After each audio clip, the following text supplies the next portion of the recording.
You think, can I really do this? Was my training good enough? And it's like we ultimately decided to do it anyway.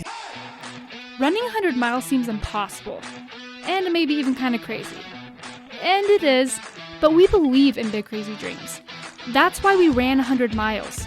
It was such a life-changing experience for us, we decided to devote this podcast to preparing and inspiring you to run your first ultra race. Are you ready to feel the highest highs and the lowest lows? Are you ready to do what you once thought was impossible? Are you ready for your trail to 100? Thank you for joining us here on Trail to 100, the podcast made to help you finish your first 100-mile race. My name is Jacob Bateman, and joined along with me is my beautiful and lovely wife, Melody. And today is July 4th that this podcast is being released. So happy 4th of July to everyone out there. Hope you guys are having a good holiday. Everyone here in the United States of America. It's one of my favorite holidays. I love America. I love the 4th. Today, as you know, we typically release just Melody and I talking about our training and what we've been learning through our training process. But we decided to do something a little bit different with this episode. And we brought on Marc Callister. That's right, Melody's father, my father-in-law. We decided to bring him on and have a little family conversation for today's episode and talk about his first 50-mile race. That's right, Marc just completed his first 50-mile race, and it did not come without a lot of hiccups and obstacles to push through. It took 2 attempts, but the first attempt was not a DNF, believe it or not. The race got canceled midway. That's right. So you're going to hear about that. You're going to hear about how he pushed through his training plan and decided to toe the start line, even though he had a lot of sickness that came on him. And so he wasn't able to train how he wanted to train, but he still showed up to that start line twice when both training blocks didn't go as planned. And how after his first race got canceled midway through, he decided to just take it upon himself to do his own 50-mile race. That's right. He went old school like we did with our first 100-mile race. When the race gets canceled, you just go do it anyways. So Marc has a lot of wisdom here, and it's just a really cool story about how to push through, how to overcome your doubts, and how to just basically get that 50-mile finish even though everything else is telling you that you shouldn't do it. So hope you guys enjoy this one. We had a fun time talking with Marc. Here it is. Gentlemen, Marc Callister. There we go. Marc Callister, everyone. Well, Marc, thank you so much for joining us on the podcast today. We are excited to talk with you about your first 50 miles. Oh, I'm glad to be here. It's been an eventful year for sure. I'm glad to be back. And we're excited to have you back. For all our guests out there, they can go back and listen to your first episode, redefine what's possible about your first 50K and kind of how you got into running. But now you are head over heels. You're in the ultra scene, living, breathing, dying it. And so you took that next step. You went from the 50K last year, you did last October, and you now have done your first 50 mile. Did you just know from the beginning, like, I'm going to do 50K and then 50 miles? How did that go to where you finally pulled the trigger and said, I'm doing a 50-mile race? Yeah, I don't know how typical this is. Maybe it's very typical, but I don't think I really had any plans on doing a 50-miler when I did my 50K. And I think that's kind of how it goes. I remember telling Melody years ago that if I got a solid 5K, that I would be happy with that, right? And then here we are. And so but I do think that I was looking at 50 milers the day of my 50K.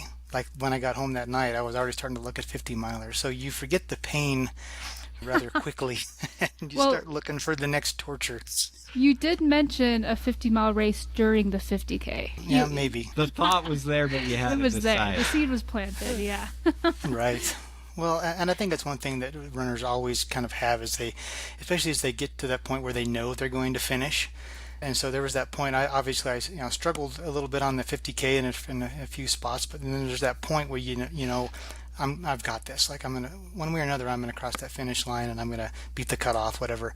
And I think at that point, your brain already starts thinking about, okay, I can do this. What's next, right? What's the next challenge that I can give myself? So how did you decide on the Buffalo Run 50 miler out there on Antelope Island here in Utah? Well, honestly, it was basically just its closeness, right? I wanted to be able to run something where I didn't have to worry about a lot of logistical things like travel and lodging and you know packing things if I was going to have to camp or whatever. I just wanted something that I could get up and drive to. So that was obviously some of it, and then some of it too was it was a lower elevation 50 miler compared to some, and so it was probably around only around 3,000 feet of climbing. And so my goal was really to do the 50 miles, not really accumulate a lot of vertical at that time. As you start to make your game plan, your training plan, figuring out what you want to do, like how did you plan that out to get ready for the race? And I think the biggest challenge was the fact that my 50K was in October, and then the 50 miler was in March, and so that left pretty much only the winter months to train, which is one of the reasons why I didn't want to tackle anything too crazy in terms of elevation, because there's just not a lot of places to practice elevation in the winter. But my training was basically just to run the lower foothill trails and then even the roads and even the treadmill just to get time on feet. And that was kind of my strategy. And it worked out for the most part okay, other than, I went through the holidays where, you kind of get tempted by all the goodies and things. And I don't feel like I was the healthiest I've ever been coming out of the new year, like many of us feel. I just never seemed to get the momentum that I wanted to in my training. And I think that a lot of us can kind of relate to that, where you have kind of something in your mind where you want to get X number of miles a week, you want to do so many hours a week, whatever the case may be. But then I ended up getting sick, like in January. I had this crazy sinus infection that took me out for almost a month, where there was a couple months where if I got 10 miles in, I was lucky. And then I would just get over that and start feeling better for a week, and then I would get sick again. Like it just wouldn't leave me alone. I was on 2 rounds of antibiotics and I just couldn't get my sinuses to clear out. And so I kind of got derailed with just fighting some of the winter bugs that came around. And I still tried to run as much as I could, but it feels like as soon as I got a few days where I was kind of back in pace, and something else, would happen where I wouldn't feel well, or something in the schedule would come up, a complication. So when I went into this 50, I really can't say that I felt like I was 100% ready for it, right? In fact, I think a couple weeks out, I even reached out to Melody and said, I want to just do this as a marathon, because so I mean I was really talking about just postponing it because I just didn't think I was ready enough. And then ultimately I just said, look, I've signed up. I'm going to take it as a learning experience, win or lose. I'm just going to try it, right? So you decided you're going to do it anyways, Yeah, even so though we decided to training do it. didn't And go. I just decided I didn't quite get to where I wanted to in my peak week. I think maybe I hit 40 miles, 2 weeks out, and then I started to taper a bit. And so it wasn't quite where I wanted to be. I wanted to have a couple, 2 or 3 weeks at 40 to 50 miles, feeling pretty good. So I didn't quite get there, but I was like, oh, I can do this. Not being a lot of elevation, I'm like, even if I walk a lot of this course, I'm still going to be okay. And so I just said, so I got excited again, and I just said, let's do it. I did actually register a camping site out there, and I went out the day before. It was a Thursday. I went out there to camp, and I was ready to go. I started feeling the energy again and the excitement. The thing that really ended up getting me was the weather in this case. And so just to kind of at a high level, and then if you want to dig into it, we can. But I got going the day of. Everything started out great. Everything was kind of wet, but nothing that you're not accustomed to running through the winter, right? Nothing Yeah. too extreme. And then at about mile 23 into that race, it was just this apocalyptic snowstorm just hit. And I remember at mile 20, rounding this face on the kind of the north side of the Antelope Island, and it just got hit what had to have been 60-mile-an-hour winds. And it was all I could do to just take one step in front of the other.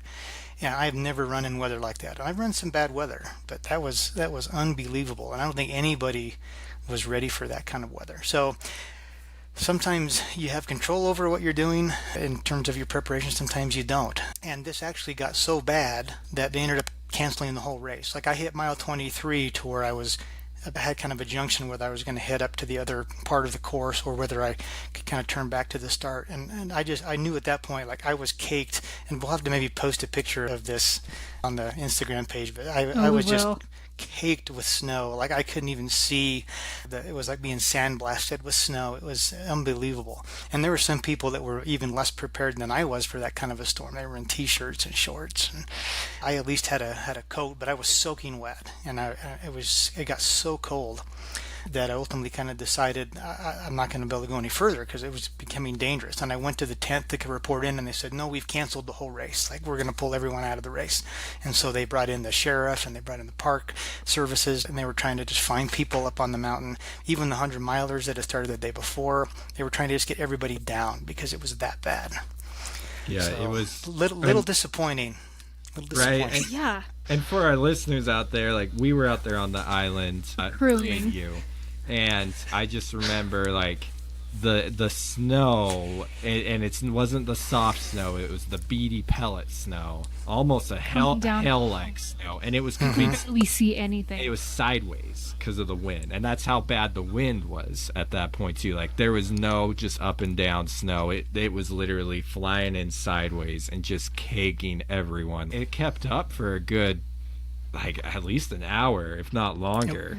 It was long enough. It was long enough that they decided literally to pull the whole race. Yeah, because I think if it was just had been a blow through, like 20 minutes, they probably would have let things go on. But it stayed up so long. Like, if you don't have the gear for that, hypothermia is going to start to set in. And there were people when we got back to the kind of the tent at the starting line, which was supposed to be the victory tent, but now it was kind of like a MASH unit. People were in there doing triage, People are shivering and crying. I remember looking in there and seeing people like pulling garbage bags over their heads, just trying to warm up, trying to eat stew, and their hands are shaking so bad, stew's flying out all over the place.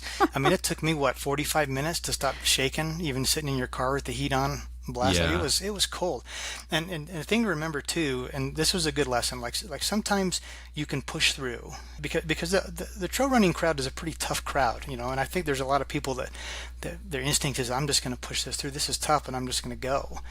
And maybe that would have worked, maybe it wouldn't. But I think there's times in your training and in your racing where you just have to kind of question that. It's like, is this a time to kind of live to fight another day, or do you push through? And I think there's occasions for both, and this was one of those occasions where it was bad enough that they pulled the whole race. And if they cancel the whole race in the middle of the race, that tells you that it was bad, because they generally don't do that. Like, they're just like, these guys are tough, they'll figure it out. But no, they pulled us out. I remember waiting for you because you had called and let us know that you were done, so we were waiting to pick you up. That's when things started to get really, really bad. I was terrified because the last time we saw you, you were a little tired, you're a little wobbly, and I just kept having these thoughts of the wind knocking you over and you falling over on the trail and getting buried by snow. And when we were waiting for you, we were watching all these other runners who had The same decision as made you. the same decision, and so they're walking past our car, and it was like a death march. I'll never forget this one old man who was in a t-shirt, short shorts, and his entire beard was an icicle. Like the entire half of his the face, entire half of his body from was where the wind was blowing, was ice. There was one point in the race where I went to your car to grab something out of it, and it probably took me 5 minutes to walk to your car, then walk back to my car. And how bad the wind and the snow was coming down. I couldn't see anything. I was freezing. My feet were soaked, and I was traumatized after being in it for 10 minutes. I can't imagine all the runners who are out there in short shorts and t-shirts. It was scary. Yeah, it was something else. Like I said, it was nothing like I've ever experienced, and I was grateful that the race director also saw the danger there and pulled people off. And I know that it was a hard decision, right? Because people spend a lot of money on this, and they train a long time for it, and so it's kind of disappointing getting pulled off. I mean, you should just picture a movie where you think of people at the Mount Everest base camp, where the snow's just flying around. That's what it felt like. You had this goal of 50 miles. You thought it was going to happen this day, and then it turns out the whole race gets canceled halfway through. The next day, how are you feeling? It's tough because you've told everybody, your family, your people at work, all your friends, I'm going to go do it. I'm going to run this 50 miles. And You put in the training block. yeah, and I had put in the time. Like, I mean, I don't think I would have broken any speed records for the course, but I would have finished well before the cutoff. Even if I had walked from that mile 23 on, I could have finished. And I was just kind of like, so I just didn't get the chance to do that. In some ways, I'm kind of like sad that in my mind I had already kind of decided that I was done before they canceled the race. So in my mind, I still kind of take it as my first kind of DNF, even though they ended up canceling the race, because mentally I was done. Like I was going to check out, but officially it got recorded, and I'll kind of get into that later. But the thing that really kind of lit a fire under me is the fact that we still got all of our finisher swag, right? So I ran 23 miles, but at the Buffalo they do these cool handmade ceramic mugs. And it said 50-mile finisher on it, and I took that thing, and I'm just like, I am such a poser. Like, I can't take this.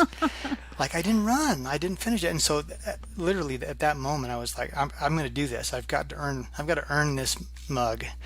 And so we started planning on a day. Talked to you guys about it. When could we come do it again, so that I could just prove that I could do it, right? And so it wasn't really kind of like the end of the story. It was just we needed to just kind of write another chapter to it, per se. Yeah. And but I wanted to earn that finisher swag. Like, I just felt terrible taking it. Like, I didn't even want it. Yeah. I remember you saying, we're going to go back out there. You're going to do a self-supported 50, and we're going to crew you through it. Right. But we had some troubles, and then we knocked the date down. I think it was in May, right? Right, so it was May 20th, and the reason we ended up on that day, I had originally had signed up to do the Ogden Marathon, and so I had already had like the day before that off, and I'd already made arrangements, and that day was already blocked out on the calendar. So what I ended up doing is I found out that I could convert my Ogden Marathon to a virtual marathon. And so that way I could still get my Ogden Marathon swag and earn that, but I could pick where I wanted to run my 26 miles, right? Yeah. And so I just decided to do kind of two for one on May 20th. So I converted to a virtual, and so on May 20th was the day we picked to go out and do that. And I just figured I would stop at 26.2 miles and take my snapshot, and then I could record my results and stuff there, and then continue on to do the 50. And so that's what we did. So May 20th, it was the day we did it. We met out there bright and early, and ultimately we got it done. A couple of other, Antelope Island definitely has its challenges. If it's not snow, it's bugs. Yeah. And so before we get there, you have to re-kick into your training because, the original run was on March. Do you remember the day? I want to say it was like the 24th, March 24th. Okay. So basically, 2 months. You got 2 months. So you have to get back into the training zone again, to make sure you're ready for the 50-miler. And I remember, once again, like you were talking about in your first training block for the first attempt, you were dealing with a lot of sicknesses. And once again, here in your second attempt, it's like you have this plague that won't go away, and you still were struggling to get your body feeling 100% again. Yeah, I continued to fight kind of like the summer colds and stuff. I don't know why I was so run down, but I just kind of still struggle with that. And I ended up taking just a complete week off. I just said I've got to just take one full week and just completely do nothing, right? Just recover and just not try to push it, because again, it would be kind of like, okay, start to feel a little better, and then I would turn up the heat a little bit, and then I would end up sick again. And so I just said I need to let myself get better, and so I took a full week off. I'm going to say that was probably in mid-April, right when I should be approaching kind of peak training. Yeah. So that was a little discouraging. Plus we've had a lot of weddings in the family this year, and so there was a lot of event planning and things, things of that nature. But there was like something every Saturday between, I want to say like 6 Saturdays in a row leading up to the run. There was like something going on, and so trying to squeeze in long runs and things were more difficult during that time, because there was just always something every single Saturday. But I managed to squeeze in the time where I could. Even if I was on the treadmill late at night, I still felt like I was doing okay. Although I did end up have a little period of discouragement. I think this is what you're getting to, Jacob, where I was kind of saying, let me just run the Ogden Marathon and be done for that day, and then I'll find another 50-miler later. Yeah. I remember you saying that training has gone terribly. Still haven't felt well, and you sent both me, Melody, and text. You're like, I don't know if I'm actually going to do this. what, what made you decide, like, no, I'm going to do this? Honestly, I think it was just some inspiration for some other podcasts. I listened to, obviously Trail 100, of course, and then I listened to, Trail Runner Nation and some others. Mike McKnight. There were some stories with him and some of his determination where he went and felt like he wasn't prepared. And even during the race, he felt like I wasn't doing very well, but then comes back.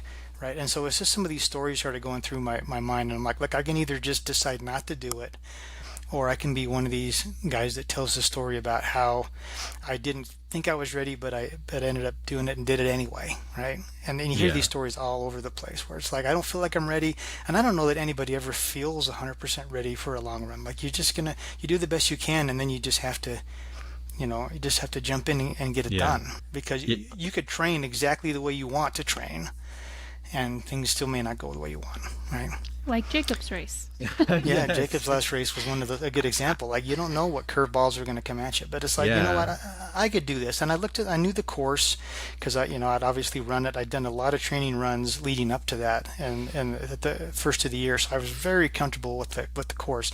And I'm like, I could do it. And I knew that even if I speed walked a lot of it, I could do it. So there really wasn't any doubt that I wouldn't finish it. It's just that what realistically could I do time-wise? That was kind of like, what time do I want to strive for? And so ultimately decided, okay, it's back on. I think like 2 weeks before, we're like, okay, we're going to do it. We've already got the day scheduled. You guys had your schedules cleared. I was like, let's just do it. We're just going to get it done. So we met up and had at it. It was quite the day.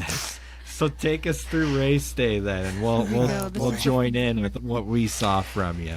Honestly, like I was feeling pretty good on race day. We showed up. I think we started running about 6:30. This was again the same day as the Ogden Marathon, and I remember thinking, there's not a lot of people out here today. It must be because they're all running the Ogden Marathon. Yeah, right. I had the same thoughts. Everyone's out at the Ogden Marathon. That's why there's no one here. Right. However, we found out that there was a much better reason that nobody was on the island that day. Basically, when people say that there are a problem with bugs on Antelope Island between like April and June, they are not kidding. So we started running, and it was just, the sun hadn't really come out yet. It was just starting to come up. It was kind of that early morning where the bugs are still out. And as we started running, we realized that they were a bigger problem than we were anticipating. And so I remember we had some buffs we put up over our face, and we were trying to run, but it was just clouds of gnats that we were running through in those first few miles.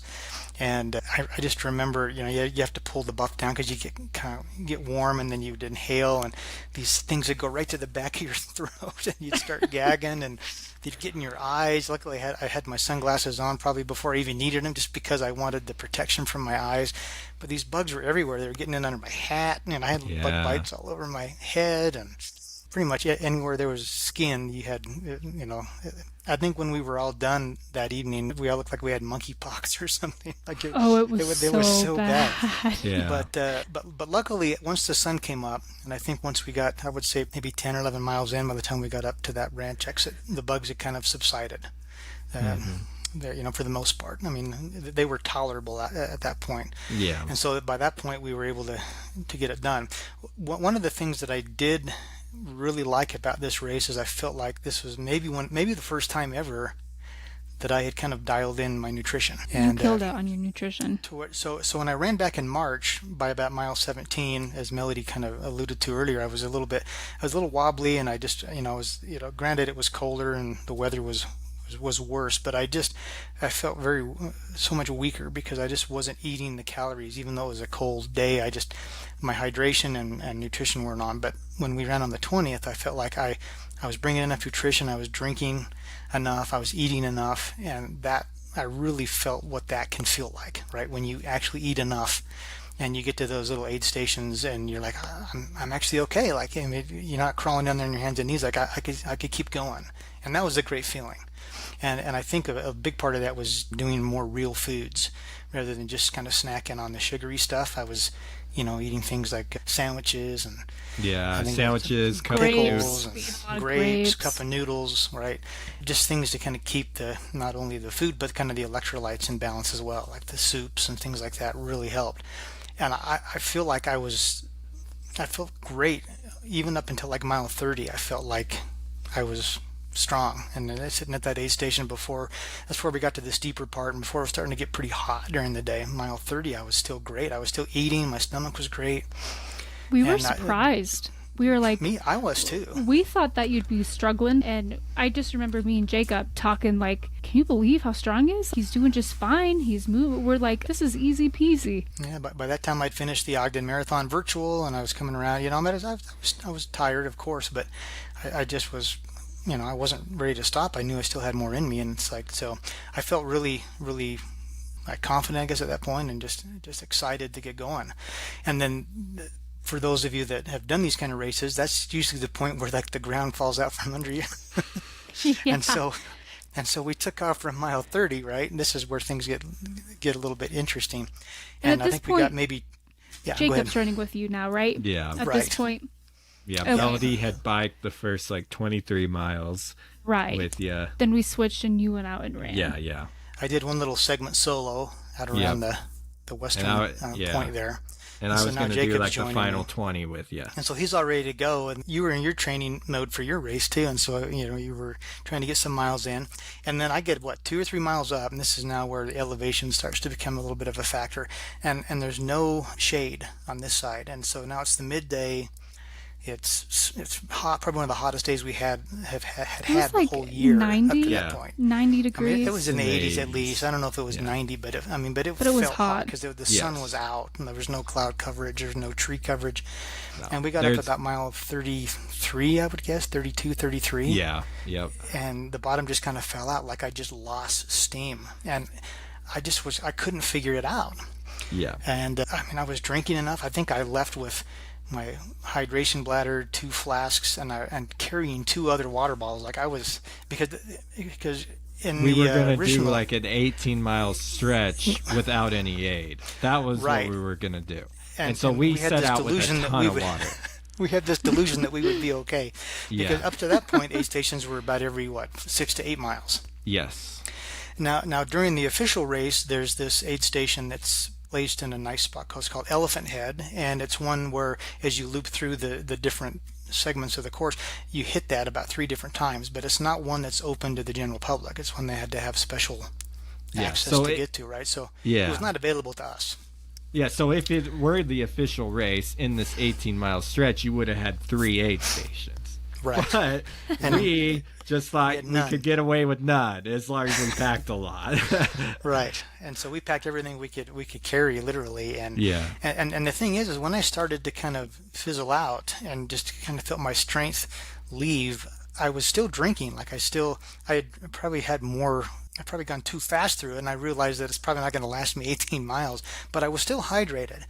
And we got to this point. I remember going up this stretch, and there was one lone tree out there, just a big tree, like the only one. And I Literally remember the just only sitting one. down under that tree and just sitting there like, what is happening to me? Like and then we had this other upper stretch to go to. And I'm just like, how am I going to do this? Like, I'm almost out of water, and we still probably had 10 miles to go. That picture makes me sad. I took a picture of you sitting there because, yeah, it It was was just like from the back, and I know how much pain you were in, and you're just kind of slumped over, and I'm like, that's just a sad picture. I under know. that tree.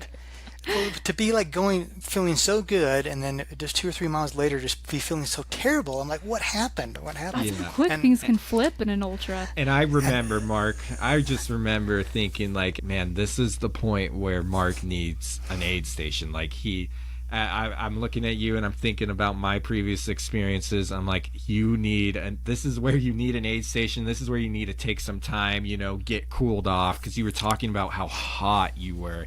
I remember you talking about how you felt like the dirt was like, the sun was just bouncing off the dirt like right back at you. And I remember like, Yeah. he needs to get cooled down. We need an aid station. Like, we got to figure out a way to get his body to relax a little or get reset a bit here. Yeah. And it had been a relatively cool spring, right? I mean, Yeah. a lot of snow still, and so we hadn't had a lot of warm days, and so there was really no heat acclimation that could be had. Like this was like literally one of the first warm days we'd had, and it was just giving me everything it had. But I remember we got up on top just real slowly after we'd kind of sat under the tree, and then we did that out and back, what's called Elephant Head, and then the last thing was this big drop down into this big gorge, and then it does the big final loop in elevation and comes again back to Elephant Head. So this big loop, and it's actually the loop I was looking forward to the most because it's very pretty out there and it's a fun trail. But we kind of looked at each other and was like, I don't think if I go down that ravine, Yeah. we're going to be calling search and rescue. 'Cause I don't think I'm going to get up. I don't think I'm going to come out of there. And looking at your pace and how you were acting and just how you kept talking about how the heat was just getting to you. At that point, I suggested, hey, like, I think we should head back down because you need to get aid. You needed help. We weren't about to do that final 10, 11 miles without any aid. It's no, 2.5 miles back to Melody. Let's head back there and we'll reroute. We'll finish this 50 miles on another part of the island because you need aid. This was stupid of us to think that we could do 18 miles without an aid station in the heat of the day. That was the first big mistake, is trying to take on too much without the aid. Yeah. But just given the weather and things. But yeah, so I struggled with that for a few minutes because I'm like, I want to run the exact same course that I needed to run, right? To get my earn my mug, right? My 50-mile mug. But we just ultimately decided, because of the circumstances, we had to change the course, right? We weren't going to finish it. If that aid station had been there, it would have been a different story, but it wasn't there. So we decided, instead of making that loop, that we were going to go down and just kind of make a beeline back toward the cart where we get some aid station. And it was hard enough getting there. We were probably 5 miles at that point from getting back to the car. About 4. I think it was about 4 back. So when we got back to the car, remember, it was about mile 41. And we got there, and I just literally struggling. Like zombie, like Ian, I sat down, and this was the weirdest thing ever. And so this was the lesson too I learned about myself. So I didn't feel like I was dehydrated as much as the heat was bothering me, because I knew I'd been drinking, and so you guys were trying to get me to drink stuff, and I was sitting there drinking, and then you started putting cold packs, and I remember just shaking, like just full body convulsions, so hot, but I was like freezing at the same time. And I'm like, something is wrong. You guys kept giving me different foods to try and eat, and I was eating some of those, but I was just kind of trying to get my stomach to settle down and I didn't know what was going on. We were trying to keep you cool. We were trying to give you water. We were wrapping cooling towels around you. I thought it was heat exhaustion. I mean, I really thought it was 100% just a heat exhaustion issue, which, can certainly make you kind of bomb out like that. But at the same time, I didn't feel like I was dehydrated, and I was taking my electrolyte caps and electrolytes, so I'm just like, doesn't make sense. And then Jacob handed me the life's blood of what let me finish this race, and he says, try this fruit cup, right? And it was like a little thing of mandarin oranges. And I'm like, all right, I don't really feel like fruit, but I ate a couple of those little mandarin oranges, and then that syrupy stuff in there kind of hit my system, and I have never felt in my life, and I think, who was it that was on your podcast recently? I was listening to this, said, like the atoms in your body came back. Did you say something like the atoms reformed? Who said that? Somebody. It's like literally just an instant transformation, like everything was breaking down, and that brought them all back. Like instantly, I got some energy back. My alertness came back. I felt great, and I downed like two of those juices and just drank the syrup. And within minutes, literally, I was like, okay, I'm ready to go.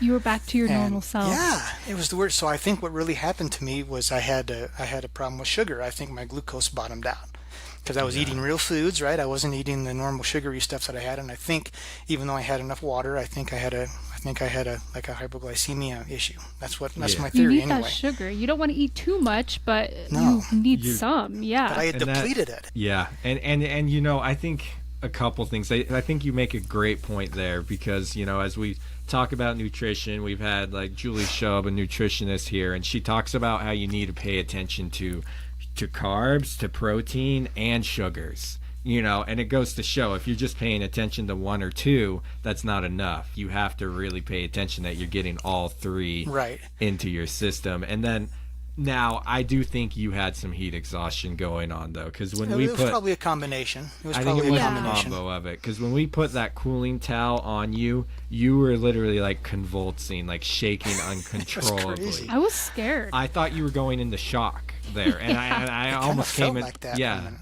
I almost came and pulled the towel off because I'm like, crap, are we cooling him down too fast? Like, he's got heat exhaustion going on. We're putting his body into shock. Like, maybe we should try to get this off of him, you know? So I think you had a combo of the two, and between the cooling towels and between the fruit cup, your body was able to reset. But you were there for a good, like, what, 40 minutes? 40 minutes or so. Like I Yeah.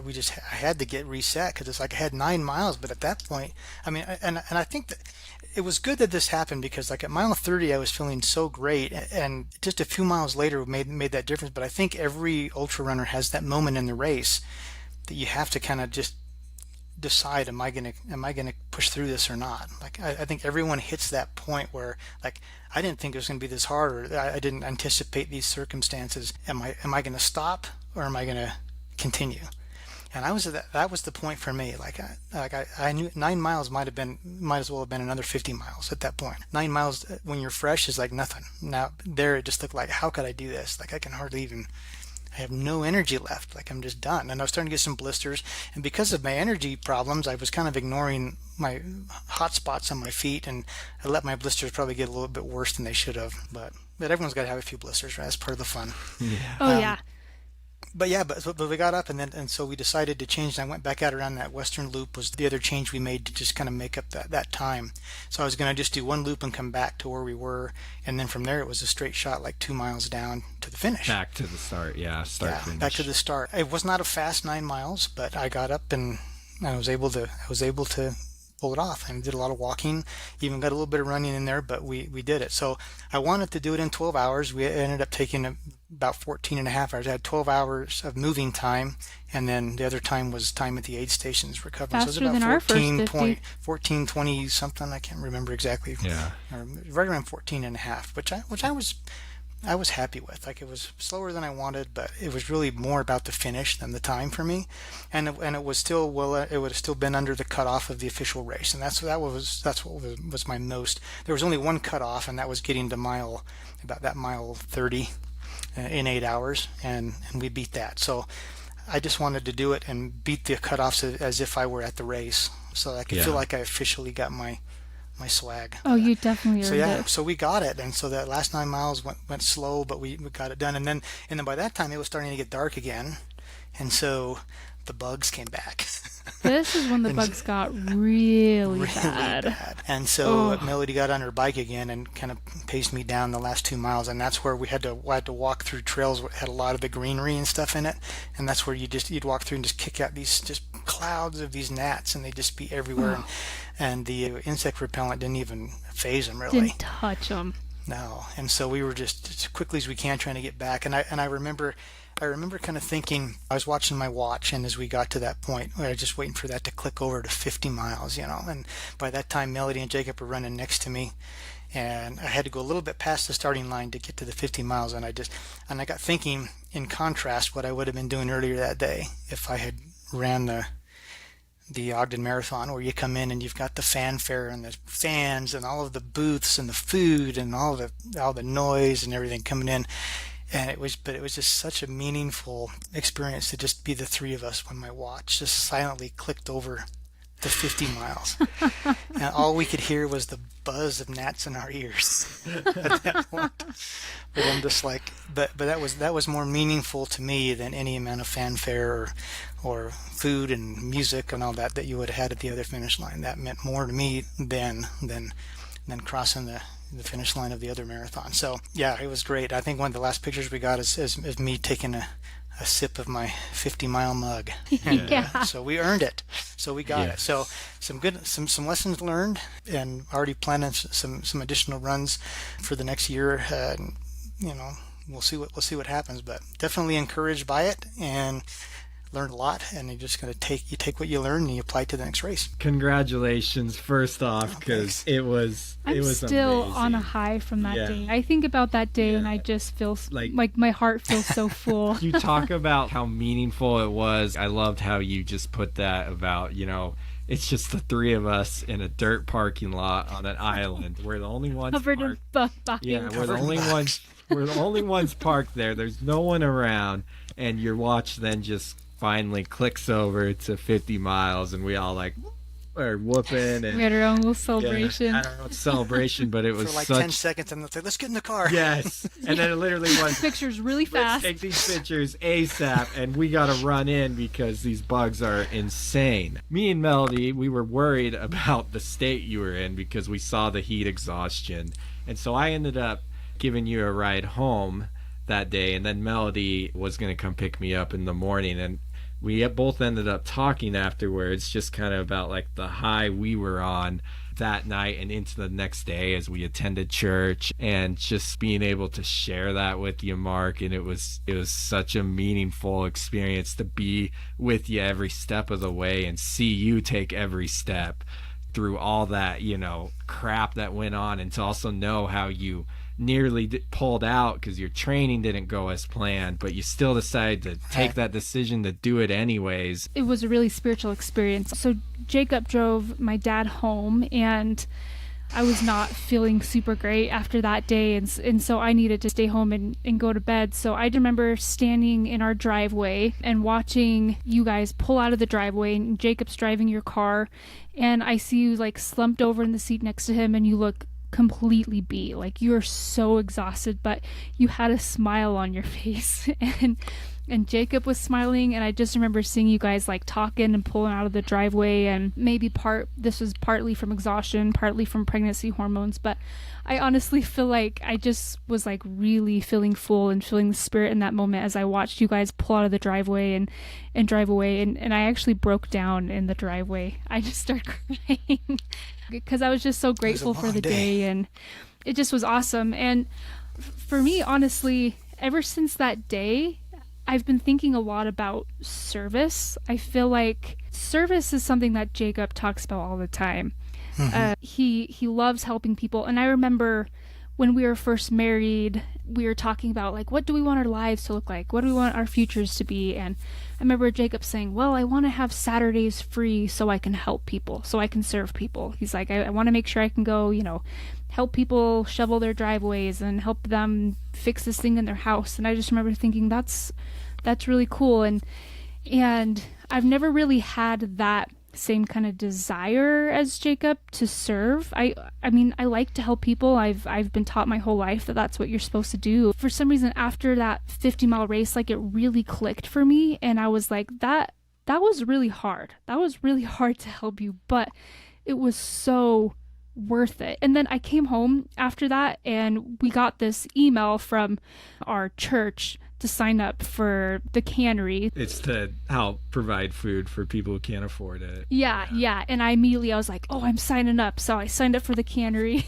And then I was like, who else can we help? Who else can we serve? And I've just, ever since then, I've been on this high of like, who can we go help? Who can we go help pace? Or who can we crew?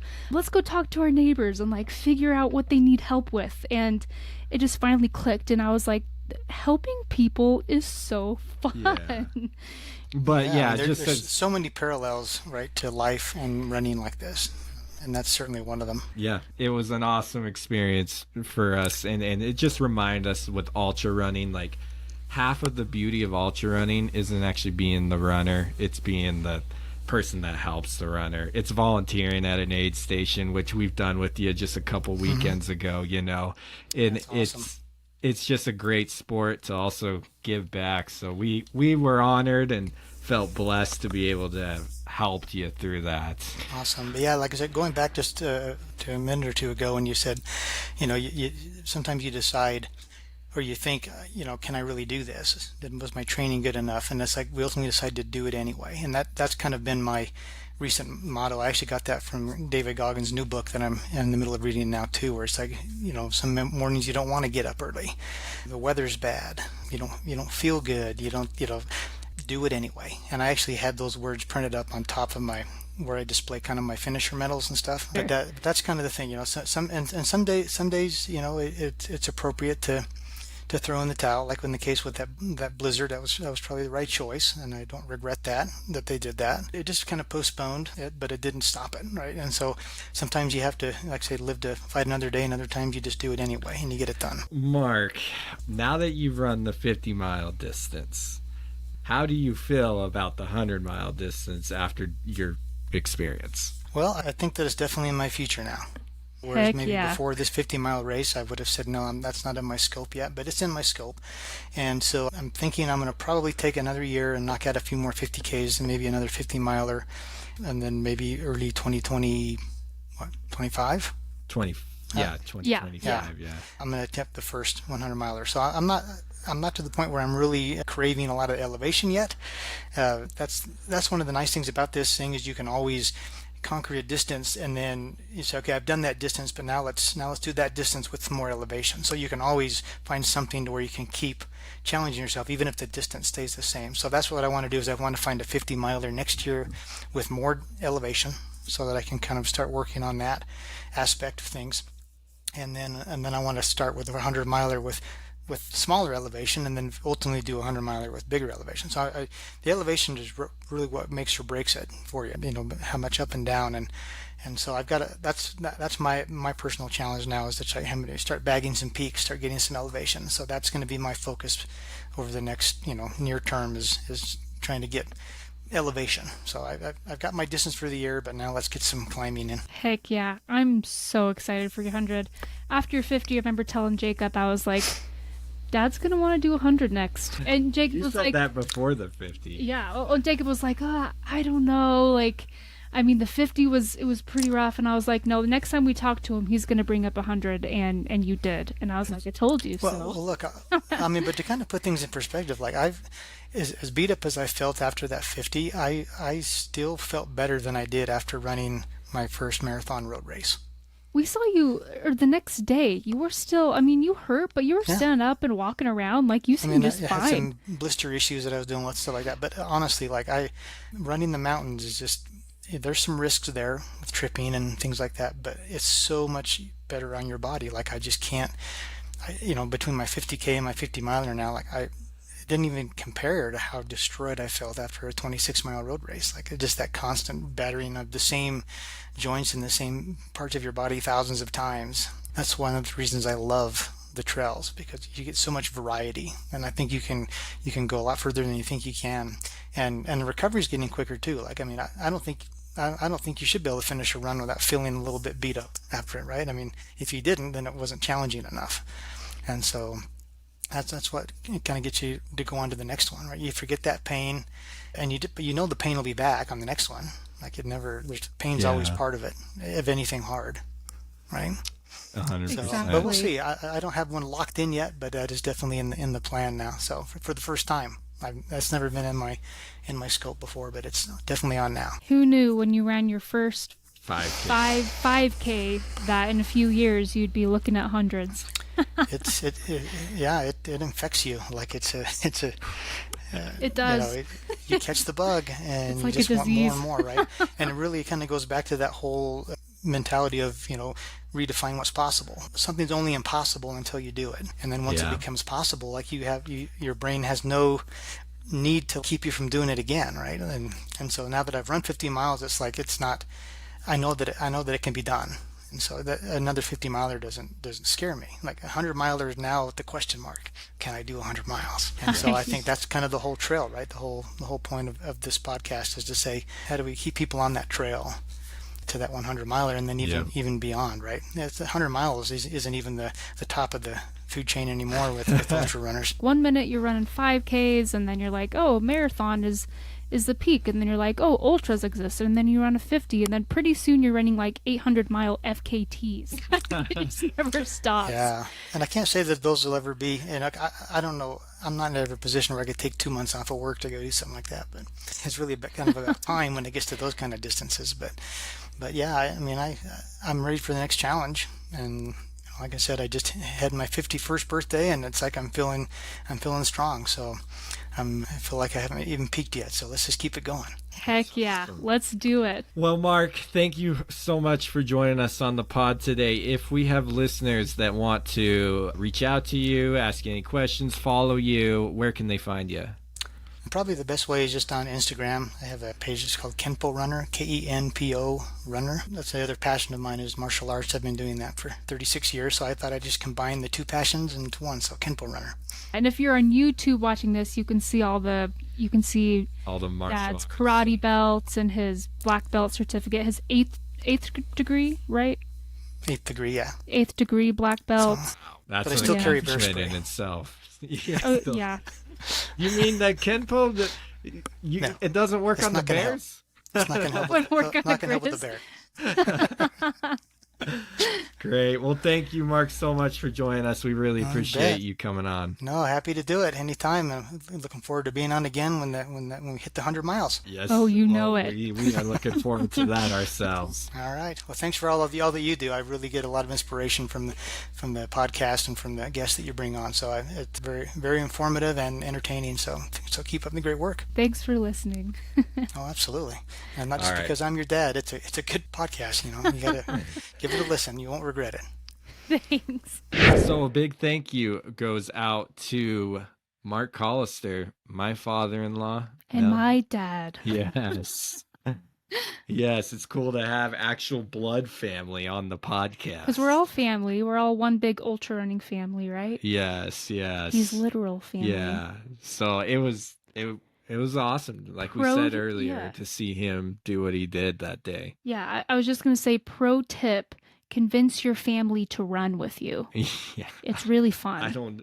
It is fun, but I don't know if that's a pro tip, I think that's a pro tip. because I guess some family might start to hate you because all you try to do is convince them to run. you got to do it tactfully and strategically, You can't shove it down their throats. Yeah. So anyways, Mark's story, my takeaway from it. My takeaway is the whole just do it anyways slogan. Like Mark had every excuse to not toe that starting line. The first time the training didn't go, he had all these winter colds, that he couldn't shirk or get rid of, sinus infections, all that affected his training.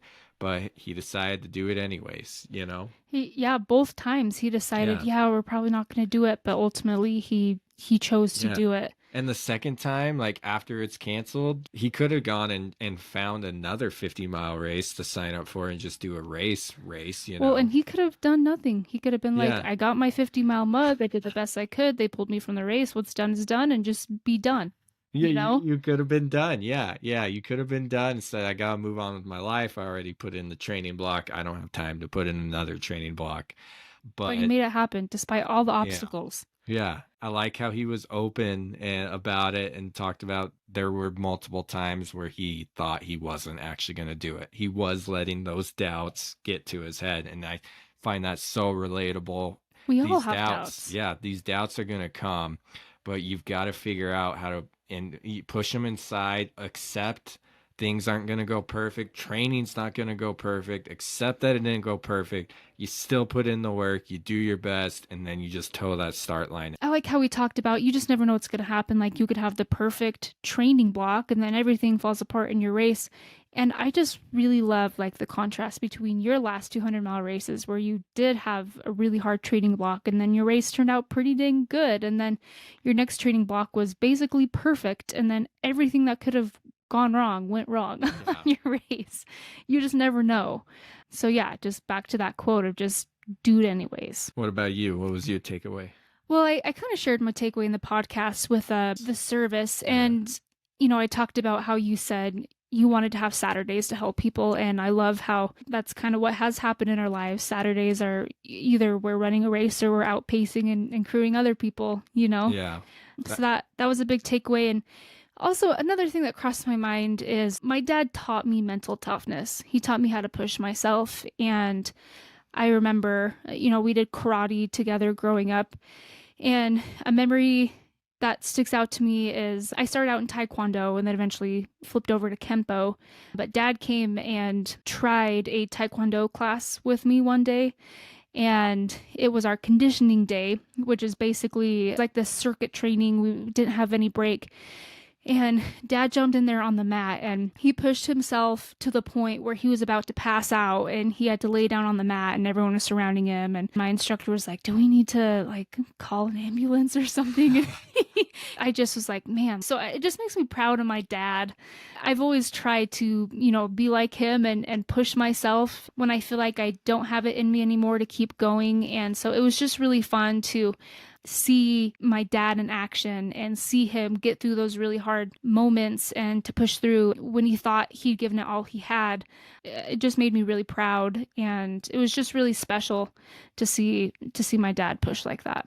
Yeah, it was a great family growing experience. Right? Oh yeah, families that run together stay together. Yeah. I think, and honestly, I think that's why our relationship is good. I feel like running has really strengthened our relationship. Yes, it has. So a big congratulations to Mark. We're excited to see where his journey takes, and we're excited to see how his next couple 50Ks or 50 milers, whichever one it is, goes for him, and ultimately the 100-miler. So big shout out to Mark. Thank you for coming on the podcast. Thank you all for listening today. If this podcast has helped you or inspired you, or you just got those warm and fuzzies inside your stomach from listening to it, share it with somebody that you know who's trying to maybe run their first 50-mile race. This would be a great one to share with them. Thank you all for listening today and joining us, and we will talk to you all next time. See you guys.